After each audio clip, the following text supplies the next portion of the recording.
Hi friends, welcome to Relax Recipes. இன்னைக்கு நம்ம கிச்சடி சோறும் கட்டாவும் எப்படி பண்ணலாம்னு பார்க்கலாங்க.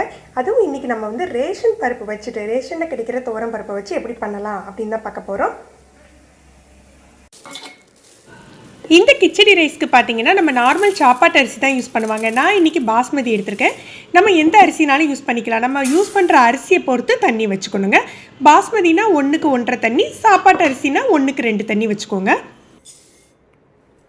ஒரு கப் அளவுக்கு பாஸ்மதி அரிசி எடுத்துருக்கேன். இதுக்கு அரை கப் பருப்பு எடுத்துருக்கேன். நீங்கள் மைசூர் தாலில் பண்ணால் ரொம்ப நல்லாயிருக்கும். துவரம்பருப்பு எடுத்திங்கன்னா இந்த மாதிரி லேஸ் வகை துவரம்பருப்பாக எடுத்துக்கணுங்க. கனமான துவரம்பருப்பு வேண்டாம். இந்த பருப்பு பார்த்தீங்கன்னா நான் ரேஷனில் வாங்கின பருப்பு. ரேஷன் பருப்பு பாருங்கள் எவ்வளோ லைட்டாக இருக்குது. இதுதான் கிச்சடிக்கு ரொம்ப நல்லாயிருக்கும். உங்களுக்கு ஒரு கப் அரிசிக்கு அரை கப் பருப்பு. நம்ம நார்மல் துவரம்பருப்பு கட்டி பருப்பு போட்டிங்கன்னா இதோட டேஸ்ட்டே உங்களுக்கு மாறிடும். அது பருப்பு சாதம் மாதிரி ஆயிடும். இந்த கிச்சடி மாதிரி பொலன்னு வராது. அரிசி பருப்பு ரெண்டையுமே ஒரு அரை மணி நேரம் ஊற வச்சுக்கலாம். இப்போ கிச்சடிக்கு தேவையான மற்ற பொருட்களை பார்த்தலாம். மொத்தமே இந்த பொருட்கள் மட்டும்தாங்க. ஒரு 3 பட்டை, 1 கிராம்பு, 2 ஏலக்காய் எடுத்திருக்கேன். 2 வெங்காயத்தை மெல்லிசாக கட் பண்ணி வச்சுருக்கேன். கொஞ்சமாக மல்லி புதினா, ஒரு 2 அல்லது 3 பச்சை மிளகாய் எடுத்துக்கோங்க.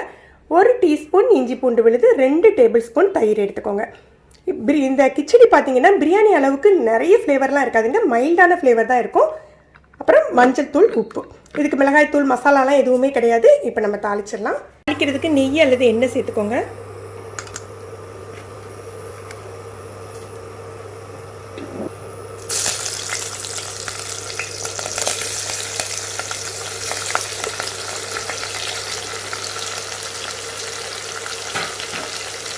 இதுக்கு வெங்காயம் வந்து ரொம்ப ப்ரௌனாக பிரியாணிக்கு வதங்குற அளவுக்கு வதங்க வேண்டியது இல்லைங்க. அந்த பச்சை வாடை போய் கலர் மாறினாலே போதும்.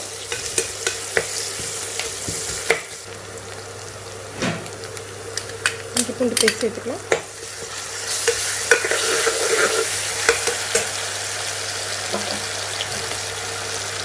மஞ்சள் தூள் ஒரு 1/4 டீஸ்பூன் போல போட்டால் போதும்.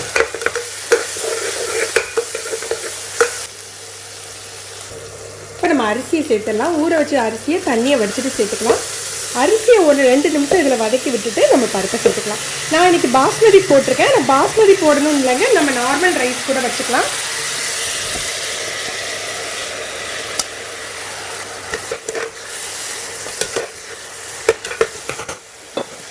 நம்ம பச்சை சேர்க்கலாம்.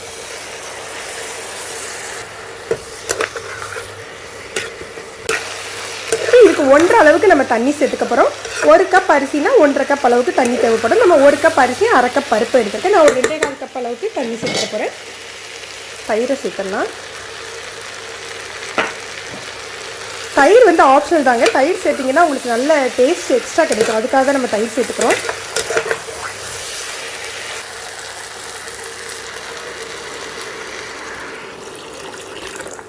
தேவையான அளவுக்கு உப்பு.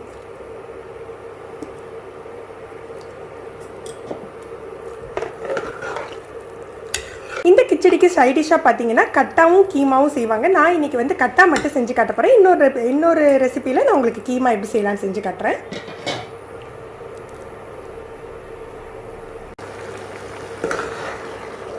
அரிசி குக்காய் தண்ணி வத்த ஆரம்பிச்சிருச்சு. கொஞ்சமாக மல்லி புதினா போட்டுட்டு, நீங்கள் மல்லி புதினாவை தாளிக்கையில் கூட போட்டுக்கலாம். நம்மளுடைய விருப்பம் தான். நான் மைல்டாக யூஸ் பண்ணுங்கள். விருப்பப்பட்டிங்கன்னா 1 ஸ்பூன் நெய் விட்டுட்டு அப்படியே லோ ஃப்ளேமில் ஒரு 10 நிமிஷம் மூடி வச்சுடுங்க. உங்களுக்கு செட் ஆகிடும்.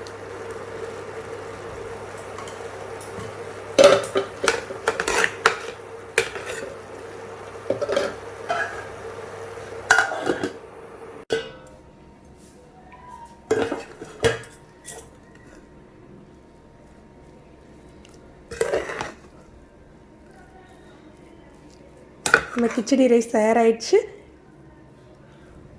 இப்போ நம்ம கட்டா தயார் பண்ணிடலாம். இதுக்கு என்ன எடுத்துருக்கேன்னு பார்த்தீங்கன்னா ஒரு 3 டேபிள் ஸ்பூன் அளவுக்கு வேர்க்கடலை, ஒரு 2 டேபிள் ஸ்பூன் வெள்ளை எள்ளு எடுத்துருக்கேன். ரெண்டையுமே வறுத்து எடுத்து வச்சுருக்கேங்க. நீங்கள் எள்ளையும் கொஞ்சம் 3 டேபிள் ஸ்பூன் கூட எடுத்துக்கலாம். இதை மிக்சியில் நல்ல நைஸாக தண்ணி விட்டு அரைச்சி எடுத்துக்கணும். நல்ல மெல்லிசாக அரைஞ்ச வெங்காயம் எடுத்துக்கோங்க.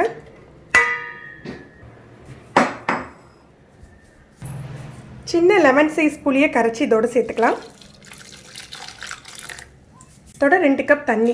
இந்த கட்டா பார்த்தீங்கன்னா கொஞ்சம் வாட்டரியாக தான் இருக்குங்க. அதனால தண்ணி நல்லா தாராளமாக சேர்த்துக்கலாம். உப்பு, இதோட நம்ம அரைச்சி வச்சுருக்கோம் இல்லையா, அந்த எள்ளும் கடலையும் அதையும் சேர்த்துடலாம்.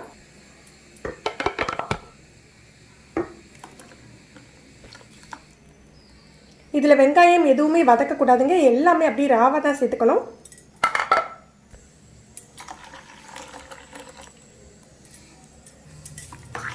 இதை நல்லா மிக்ஸ் பண்ணி விட்டுட்டு நம்ம தாளிச்சிடலாம்.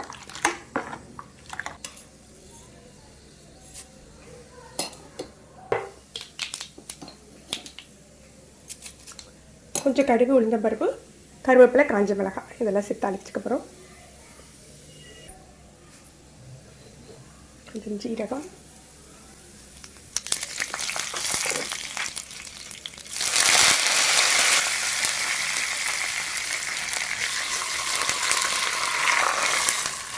இப்போ நம்ம கட்டா ரெடி ஆகிடுச்சு. ரொம்ப ரொம்ப சிம்பிளான ரெசிபி தாங்க ஃப்ரெண்ட்ஸ். நம்மளுடைய கிச்சடி கட்டா தயாராகிடுச்சு. நீங்களும் இந்த ரெசிபி ட்ரை பண்ணி பாருங்கள்.